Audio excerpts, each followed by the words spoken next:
जो दीनी मिजाज के लोग हैं उनकी जो है ना वो खैर ख्वाही ज़रूरी है।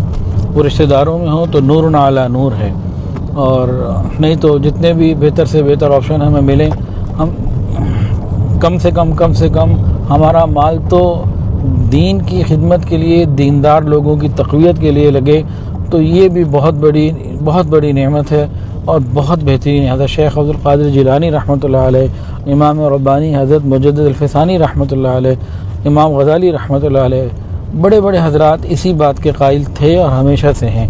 तो एक बहुत बड़े बुज़ुर्ग थे, तो अभी नाम याद नहीं आ रहा, वो अपनी जो उनकी थी ना, गालिबन अब्दुल्लाह बिन मुबारक थे या बहरहाल बहुत बड़े काबरीन में से, बहुत मकाम के बुज़ुर्गों में से थे, मुहद्दिस और बड़े इल्म वाले। वो अपनी सारी ज़कात और अतियात और हदिया जो होते थे वो दीनदार तक भी महदूद रखा करते थे। उनसे किसी ने कहा भी और लोगों का भी ख्याल करें, तो उन्होंने कहा कि नहीं, नबी अलैहिस्सलाम के वारिसीन, नबी अलैहिस्सलाम के दीन की मेहनत करने वाले, ताल्लुक़ वाले, इससे बेहतर ज़मीन पे और कोई भी नहीं है, तो हमें यही करना चाहिए।